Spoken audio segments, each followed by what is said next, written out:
응애마을 심리인사이드 응심사는 여러분을 무조건적으로 지지하기 위한 공간입니다. 응애 여러분의 고민, 힘든 일, 어려운 일을 모두 함께 나누고 싶어요. 기쁜 일도 물론이고요. 사연을 남겨주시면 여러분들에게 응원의 에너지를 전달해 드릴게요. 3명의 응원단, 댕강, 댕실, 댕근, 과 함께 우리에게 필요한 건강한 마음가짐은 무엇일지 심리학을 토대로 함께 고민해봐요. 그럼 지금 시작합니다. 안녕하세요. 저는 평소 응심살이 잘 듣고 있는 응애입니다. 오늘은 저만 그런 건지 궁금한 너무 사소해서 친구에게 이야기해도 좀 나쁘끄러워 응원단 여러분에게 공개하는 저의 강박증에 대해 이야기해보려고 해요. 저는요, 카톡 말풍선 균형 맞추기 강박이 있습니다. 상대에게 3개를 보내면 저도 3개를 보내야 마음이 편해요. 만약 오늘 뭐 해? 라고 1개 보냈으면 저도 그냥 집에서 쉬어 이렇게 딱 1개만 보내야 해요. 그런데 문제는 상대가 갑자기 야 있잖아 그거 알지? 진짜 대박 뭐 이런 식으로 톡을 3개를 연속으로 보내잖아요. 그러면 그냥 응 한마디만 해도 충분한 상황이어도 저도 어떻게든 꾸역꾸역 3개를 보내야 마음이 편해지는 거예요. 또 말풍선 크기가 너무 차이나도 엄청 불안해요. 사실 이렇게 불안한 이유를 생각해보면 혹시라도 상대방이 내가 대충 보낸 것 같다고 느끼면 섭섭해하면 어떡하지? 기분 나빠하면 어떡하지? 걱정이 되기 때문이에요. 예전에 제가 좋아하던 친구가 있었는데 그 친구가 저랑 톡하면서 갑자기 넌 좀 대화할 때랑 다르게 톡할 땐 영혼이 없네? 라는 말을 한 적이 있어요. 전 진심으로 그 친구를 좋아하는 마음으로 톡을 쓰고 있는데 상대방은 그렇게 느껴지지 않을 수도 있구나 하면서 계속 눈치를 보이는 거죠. 그러다 보니 그때부터는 이런 균형 강박증이 심해진 것 같아요. 그냥 이응이응 2개만 보내고 싶어도 괜히 그치 나도 그렇게 생각했어 물결 이런 식으로 덧붙여서 보내요. 제가 생각해도 이런 제가 좀 황당하기도 해요. 아, 나 지금 뭐 하는 거지? 현타가 오더라고요. 그냥 편하게 보내면 될 거를 왜 자꾸 이렇게 똑같이 균형 잡히게 혹은 더 맞춰야지 직성이 풀리는지 진짜 생각하면 자괴감이 계속 느껴져요. 혹시 저랑 비슷한 강박 있는 분 있으신가요? 그냥 저 혼자 이상한 건가요? 다들 말을 잃었네? 오, 개인적으로는 조금 처음 들어보긴 했어. 이 카톡 말풍선 강박이라는 요 단어도 좀 그치, 처음 뭐 들어봤어. 이분이 만드신 것 같긴 해. 근데 먼저 말하고 싶은 거는 강박은 아니다. 라는 생각. 강박은 아닌 게 어떤 의미야? 어때? 이분한테 포인트는 강박이 아니라 친구가 섭섭하면 어떡하지에 대한 두려움인 것 같은데. 나도 좀 그런 쪽인 것 같아. 그치. 말씀하셨던 게 톡만 하면 영혼 없어 뭐 음, 이런 피드백을 듣고 나서부터 이렇게 똑같이 3개 맞추고 말풍선 크기도 맞춰야 된다고 하신 거 보면 뭔가 상대방한테 눈치를 보면서 이렇게 하고 계신 것 같아요. 왜냐하면 이거를 지금 강박이라는 상태로 프레임을 해서 해결책이 안 보일 수도 있을 것 같다는 생각이 들어가지고. 왜? 강박이라고 하면 또 다른 접근이 좀 필요한가? 강박은 사실은 강도가 굉장히 심한 사람은 일상이 파괴되는 거니까. 근데 나는 여기서는 조금 더 관계적인 부분이 이분한테는 큰 원인인 것 같다? 이런 생각이 좀 들거든. 사실 나도 이 사연을 봤을 때 처음엔 좀 놀라긴 했으면서도 내 강박이라고 말하긴 좀 그렇지만 나도 비슷한 경우가 있는 것 같다는 생각이 든 게 문서 제목 같은 걸 똑같이 크기를 맞춰야 되는 게 있거든. 어떤? 그러니까 뭐 예를 들면 5글자를 쓰면 다음 문서 제목도 5개를 맞춰야 되고 막 그런 식으로 되게 균형 잡히게 했는데 솔직히 약간 홀수 짝수 이런 것도 강박이 있긴 해. 막 예를 들면 엘리베이터 같은 데 가면 135 이렇게 눌러져 있으면 뭔지 7을 눌러야 될 것 같고 이런 강박 있잖아. 근데 눌러? 누르고 싶은데 안 누르지. 그치. 왜냐하면 다른 사람한테 피해 될 수도 있잖아. 그치. 근데 나는 그런 강박이 뭐 이유 없는 강박도 있겠지만 예를 들면 문서를 쓸 때 글씨를 맞추고 이런 거는 그렇게 썼을 때 좀 예뻐 보이고 문서가 정갈해 보이고 이런 효과가 있으면 사실 그거는 강박은 아닌 것 같아. 그냥 맞아. 그런 욕구. 나는 그렇게 했던 이유가 좀 더 인정받고 싶고 좀 더 일을 잘하고 싶어서인 것 같아서 사실 굉장히 좀 뚜렷한 이유와 원인이 있었던 것 같은데 그 관점이라면 오늘 사연 주신 응애님도 뭐 강박이 아닐까요? 라고 했을 때는 아니라 오히려 다르게 좀 접근해볼 필요는 있겠다라는 생각이 들어. 나도 약간 사연 보면서 이 응애님이 강박보다는 그냥 이 상대방한테 내가 얼마나 수용될 수 있을까에 대한 그 마음이 뭔가 이제 확신이 없다 보니까 그냥 안전한 길을 선택하다 보니 이렇게 된 것 같아. 그러니까 상대방의 어떤 반응의 수준에 내가 좀 동일하게 혹은 비슷하게 맞추는 게 안전한 길이 되기 때문에 이러한 선택을 한 거지. 정말 이 개수, 뭐 우리 댕근이처럼 이 글자를 맞추고 싶어서 뭐 혹은 요게 뭐 이렇게 쓴 게 정갈해 보이니까 요런 맥락으로 3개 받았으니까 3개를 보내고 요만큼 양을 받았으니까 나도 요만큼 보내고 요건 아닌 것 같다.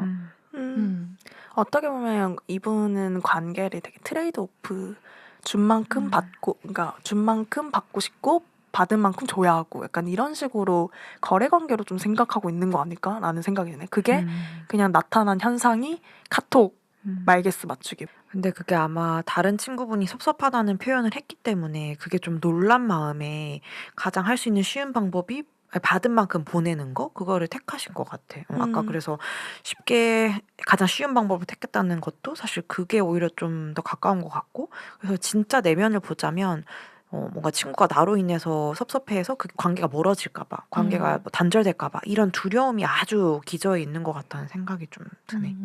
근데 우리가 많은 관계에서 문제는 이런 사실 수용받지 못하고 거절받을 것 같고 뭔가 괜히 눈치 보게 되고 이런 게 사실 모든 문제의 원인인 것 같아. 그러니까 관계에 있어서는 이런 게 그치. 되게 큰 것 같다라는 생각이 드는데 우리 응원단 여러분들은 좀 어때? 이런 관계에서의 이런 어려움이 있었던 적이 있는지 궁금해. 꼭 이런 강박의 형태 혹은 뭐 카톡 이런 내용으로 나타나지 않더라도 내가 사실 거절 당할 것 같아서 이런 행동도 해봤다 이런 것들 있나?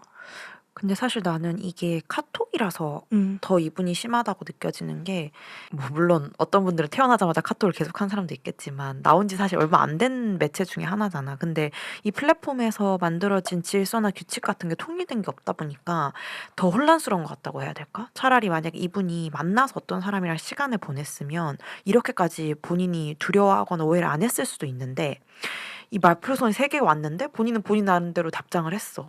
근데 그거 보고 친구가 너 왜 이렇게 영혼이 없이 대답해? 이러면 내가 뭘 잘못했지? 이거에 대한 물음표가 팍 드니까 카톡에 대한 그런 규율, 기준 뭐 이렇게 해야 뭐 폴라이트한 겁니다. 뭐 이런 게 없으니까 그래서 더 혼란스러워 하셨던 것 같아. 그래서 난 약간 대면이랑 비대면 장면이 조금 사람들이 좀 놀람을 느끼거나 두려움을 느낀 지점이 좀 다른 것 같기도 해. 근데 나는 너무 이 말이 들으니까 공감이 가는 게 나도 이런 피드백 되게 많이 받았어. 대면할 때는 되게 친했는데 왜 이렇게 영혼이 없어? 뭐 이렇게 직접적으로 얘기한 건 아니지만 그냥 은연중에 얘기를 꺼낸 사람이 생각보다 좀 있었거든. 그럼 나도 약간 어떻게 커뮤니케이션 해야 될지가 약간 띠용스러운 거야. 아니 예를 들면 이런 거야. 밖에 추워가지고 손이 너무 얼어가지고 카톡을 좀 짧게 썼고 뭐 예를 들면 아니면 진짜 내가 손이 굵어서 아이폰이랑 진짜 안 맞을 때가 있었어. 아이폰 키보드랑 안 맞아 계속 오타가 나는 거야. 그래서 이럴 바에는 그냥 이응이응만 쓰자. 응응만 써도 괜찮지 않나. 난 진짜 이렇게 생각했던 적이 있거든. 근데 그런 식으로 커뮤니케이션 피드백을 받으니까 나도 어떻게 해야 될지 몰랐던 적이 있었던 것 같아. 근데 어쩌면 이 응애님 같은 경우엔 거기에 맞춰서 대안을 나름대로 찾으신 거고 나는 대안을 안 찾고 에이 몰라 어쩌라고 그냥 다 대면으로 하자. 근데 대면도 싫은데? 약간 이렇게 된 거지. 그래서 정말 말처럼 대면 비대면 커뮤니케이션이 사실 조금 다를 수밖에 없을 것 같기도 하고 거기서 오는 갭들로 인해서 관계적 어려움을 겪는 분도 좀 꽤 많을 것 같아. 그래서 사실 이분이 되게 따뜻한 분인 것 같아. 누가 3개를 보냈다고 물론 섭섭해했다고 하지만 이걸 보내신다는 행위 자체가 카톡에서도 누군가를 실망시키고 싶지 않고 그냥 배려하는 마음인 것 같아서. 너무 배려하지. 그렇네. 근데 그 배려를 이분이 의심하는 게 조금 안타깝긴 해. 뭔가 그래도 뭐 현타 온다고 하셨잖아. 난 그게 조금 안타까운 거. 근데 올만해. 나 같아도 올 것 같아. 그래서 얘기하다 보니까 더 좀 지지해드리고 싶은 게 마음이 너무 이해가 되고 근데 이제 하나 확실한 거는 나는 아니야 나는 안 그랬어 라고 카톡으로 말을 해도 되는 건데 이게 눈에 안 보이는 관계 안에서 뭔가 대응을 해야 되니까 막 이렇게 맞추시려는 것 같은데 안 그래도 될 것 같다. 사실 나는 내담자분들 중에 이런 케이스가 꽤 많거든. 뭐 카톡을 어떻게 답장해야 될지 모르겠어요. 뭐 제가 대면으로 만나면 괜찮은데 비대면이 어색해요. 나네. 근데 그러면 내가 항상 통일되게 말하는 부분이 이해가 된다. 왜냐하면 카톡이 정해진 규율이 없다. 우리가 사실 어렸을 때 이렇게 하면 세대가 나올 수 있지만 왜 우리가 막 슬기로운 생활 이런 거 배우잖아 사실은. 네? 깜짝이야. 네. 난 안 그런 거 배웠는데. 나도 금식. 뭐 질색 이런 거 안 배웠어? 오케이. 네. 몰라. 아무튼 그런 거 배우다 보면 어떻게 소통해야 돼 이런 걸 우리가 사실 배우잖아.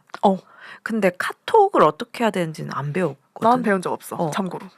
그리고 그치. 배우기도 전에 이미 쓴단 말이야. 그러니까 이게 혼란스러울 수 있을 것 같아. 그러니까 누구는 쉬울 수 있어. 근데 누구는 어려울 수도 있지 사실은. 비대면에서 커뮤니케이션이 점점 더 많아지고 어쩔 수가 없잖아. 근데 요즘은 뭐 거의 그리고 그렇게 시작하신 분들도 많을 거고 그게 더 익숙한 분들은 많을 텐데 한 번도 뭔가 비대면 커뮤니케이션을 잘하는 방법 이런 거에 대한 뭐 교육이나 이런 거는 생각보다 대면 커뮤니케이션에 비해서는 좀 약하게 그치. 다뤄졌던 것 같아. 그러다 보니까 더 어려움을 느끼시는 분도 많겠네. 그것도 맞네. 그래서 오히려 약간 해결책이 됐던 방법 중 하나가 정답이 없습니다라고 알려드리니까 조금 편해하셨어 사람들이. 그러면서 그냥 뭐 내가 카톡이 조금 귀찮은 사람일 수도 있잖아. 그럼 그거를 그냥 친구들하고 소통하라고 했어. 내가 너네가 귀찮은 게 아니고 카톡이 너무 힘들다. 그러니까 만나서 우리 얘기 많이 하자. 이렇게 미리 조금 말을 해두면 오해를 덜 살 수 있잖아. 그치. 그래서 어떻게 보면 우리가 이것까지 표현해야 되나 할 수 있는 거기도 하지만 내가 이제 핸드폰으로 뭔가 소통을 할 때 가지고 있는 불편감이 있으면 그런 것도 조금 미리 말을 하면 훨씬 더 부드럽게 소통을 할 수 있었던 것 같기도 해. 사실 나도 관계에 있어서 조금 다른 키워드 있지만 솔직함이 되게 중요하다고 생각하는 게 이 솔직함이 내가 조금 잘할 수 있는 커뮤니케이션 방법을 상대에게 오픈하고 혹은 못하는 것들을 오픈하는 그런 관점에서의 솔직함도 되게 필요할 것 같아. 그래서 나도 몰라 MBTI를 막 그렇게 좋아하진 않지만 요즘에 MBTI 워낙 많이 묻고 처음 만날 때 그러다 보니까 내가 제일 먼저 나는 낯가림이 좀 있지만 그것만 없어지면 훨씬 더 편하게 이야기할 수 있어요. 그리고 나는 뭐 문자보다 전화가 편해요. 이런 거를 얘기를 먼저 시작하고 한 관계가 있는데 그런 관계가 그냥 아무것도 없는 상태에서 하는 것보다 훨씬 더 좀 편하고 더 내 입장에선 빠르게 친해질 수 있는 기회였던 것 같기도 해. 근데 그런 부분에서의 솔직함? 근데 당연히 그렇게 오픈하는 것도 쉽진 않겠지. 왜냐면 우리 응애님 같은 경우에는 뭔가 눈치를 좀 많이 보고 계시고 정말 배려심이 많다 보니까 그런 거를 오픈하기보다는 그냥 상대방에게 맞춰야지? 약간 이런 생각이 더 깊으신가? 싶기도 해. 그래서 약간 응애님의 마음, 응애님의 뭔가 상황? 이 내 상황이면 어떨까? 어떤 기분이 들까를 잠깐 생각해봤는데 나 너무 좀 힘들 것 같아. 근데 이러면 그러니까 막 카톡 한 번 올 때마다 무서울 것 같은데 나는 좀. 그러니까 뭔가 카톡 한 번 올 때마다 되게 많이 생각을 해야 되잖아. 나 같은 경우는 이렇게 오면은 내가 보내고 싶은 만큼 보내고 이 사람이 짧게 와도 야 근데 이거 있잖아 나 이거 봤는데 겁나 웃기다 하면서 막 이렇게 보내기도 하고 그냥 그렇게 여기에 뭐 내가 이만큼 보내야지라는 거에 대해서 생각을 하거나 에너지를 쓰는 것 같지 않은데 이거를 사실 카톡이 또 속도도 되게 빠르잖아. 그러니까 되게 빠르잖아. 전화나 뭐 이런 거보다는 좀 더. 그러니까 이거를 한 번 말하고 보낼 때마다 이 생각을 하면은 어떨까? 좀 힘들 것 같아. 너무 힘들 것 같아. 근데 얘기하면서 느낀 게 대면보다 비대면 커뮤니케이션이 훨씬 더 어려운 것 같아. 왜냐하면 이런 것도 있잖아. 사실 생각해보면 우리 많은 사연 중에서 연인들 간에 막 대화 주기나 막 이런 거에 대한 고민도 사실 되게 많잖아. 카톡 때문에 또 많이 싸운다. 엄청 많이 싸우잖아. 뭐 바로바로 확인해야 되는데 뭐 확인 안 해서 답답하다. 뭐 몇 시간 단위로 비대면 커뮤니케이션 해야 됩니까? 이런 거 사실 되게 관계에 있어서 좀 중요한 갈등 포인트 중 하나인데 그렇네. 뭐 지금 응애님도 비슷한 것 같고 그런 관점에서 참 비대면 커뮤니케이션이 되게 어려우면서도 많이 배워야 되고 서로 간에 소통하면서 좀 잘 맞춰나가야 하는 부분이네 하는 생각이 들어. 나는 그래서 조금 더 각자의 스타일에 당당해져도 된다는 생각도 들어. 이게 무례한 게 아닌 이상. 그래서 응희님이 만약에 배려심이 많으시다면 배려심을 조금 활용해서 어떻게 해결하면 좋겠는지 느껴지냐면 영혼이 없다고 말하는 친구 그 친구한테는 3개 오면 3개 맞춰주면 될 것 같아. 근데 그거는 그냥 내 배려인 거지. 그러니까 그 친구가 그런 거에 섭섭해한다는 스타일을 알게 됐으니까 그만큼 좀 맞춰줄 만한 가까운 관계라면 나는 맞춰줄 것 같아. 근데 원래 다른 사람들하고 소통할 때는 내 스타일대로 할 것 같은? 그치. 어떤 분에게는 또 그렇게 개수 맞추거나 혹은 말풍선 크기 똑같은 게 인지대에서 거기 왜 이래? 약간 이렇게 생각하실 수도 있겠지, 상대방이. 그래서 정답은 없지만 또 뭔가 누군가의 특성을 알았다면 거기에 맞춰줄 수도 있는 것 같다 이런 생각. 그리고 나는 응애님에게 말씀드리고 싶은 게 어쩌면 지금은 좀 커뮤니케이션 형식에 조금 매몰되어 있으신 것 같다라는 생각도 들어. 사실 우리가 커뮤니케이션이라고 하면 본질은 내용인 거잖아.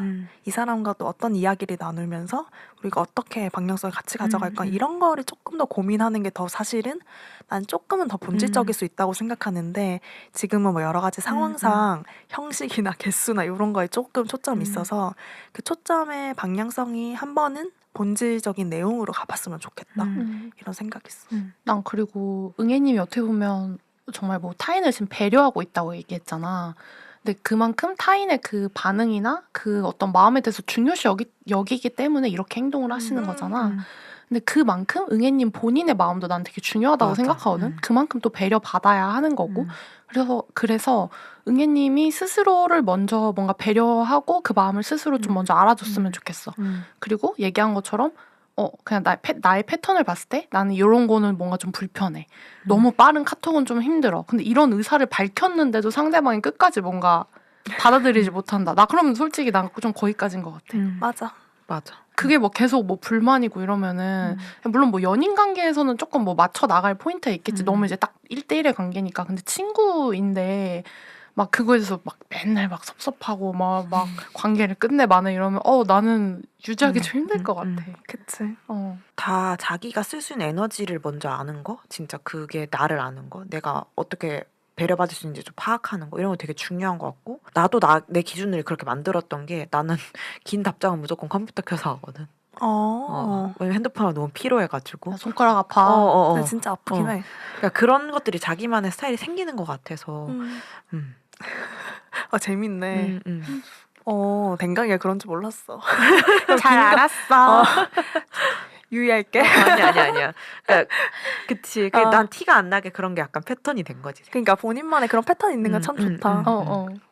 그 끝으로 강박 얘기를 주셔가지고 우리가 마지막으로 일상적 강박이랑 좀 강박 장애를 조금 마지막으로 얘기를 나눠보면 좋을 것 같은데 왜냐면 우리가 처음에 말했지만 이분은 강박이 아닌 것 같다. 이렇게 표현을 했던 이유가 여러 가지가 있을 것 같은데 내가 먼저 한 가지를 말해보자면 비합리적인 거를 알지만 멈출 수 없는 게 사실은 강박이거든. 근데 이분은 사실 나는 비효율적이고 비합리적이 아닌 것 같은 게 누군가를 자꾸 고려를 하고 있었잖아. 그러니까 이거는 나름대로의 이유가 있는 거고 그런 부분은 강박 같진 않다고 보이는 거지. 이분은 어떻게 보면 관계에서 조금 더 좋은 관계를 유지하고 싶은 그 욕심과 목적은 사실 되게 뚜렷한 거라는 거지. 그러면 그게 아닌 건 어떤 예시가 있어? 뭐 손을 막 맞아. 팍팍팍 씻고 근데 그게 아플 정도로 씻고 막 이런 것들인가? 피부가 벗겨질 정도로 솔직히 뭐 손 한 번 밖에 나갔다 외출해서 씻을 수는 있잖아. 근데 그 정도가 아닌 거지. 과하게 막 수세미로 민다던가. 그런 목적이 없는 거지. 그럴 수 있겠다. 그리고 보통 우리가 또 장애라고 표현을 하려면 강박뿐만 아니라 뭐 우울이든 뭐 불안이든 다 이제 장애가 붙는 거는 보통 이제 일상생활에 어떤 문제가 생겼을 때 뭐 기능적인 문제든 적응적인 문제든 이런 게 생겼을 때 우리가 또 장애라고 하거든. 그래서 스스로 이거를 뭐 강박이다, 강박 장애다 이렇게 생각을 안 하셨으면 좋겠다. 사회적으로 지금 문제가 있는 상황은 아니다 라고 얘기를 해주고 싶어. 어쩜 우리 응애님한테 좀 명확하게 솔루션을 드렸네. 강박 아니세요. 아닙니다. 아닙니다. 진짜 내가 사회생활에 인간관계 문제가 막 생길 정도가 아니면 강박 장애를 할 수는 없다. 좋다. 어떻게 보면 명확하게 응애님한테 강박은 아니시지만 관계를 되게 소중하게 여기시는 분이니까 비대면이든 대면이든 커뮤니케이션 방법에 대해서 혹은 그 본질에 대해서 좀 같이 고민하는 시간이 되었으면 좋겠다. 그리고 본인이 얼마나 에너지를 쓸 수 있는 분인지 그리고 나도 어떻게 배려받을 수 있는지 나를 좀 잘 보살피면 좋겠다. 정말 나의 커뮤니케이션 방식도 다시 한번 돌아보게 되는 시간이었던 것 같아. 오케이, 좋습니다. 그러면 우리 응애마을 구호를 한번 외치고 마무리해볼까? 나 응애는 귀엽기 때문에 존재만으로 사랑받을 만하다. 나 응애는 귀엽기 때문에 존재만으로 충분한 사람이다. 오늘도 참 잘했어요. 안녕.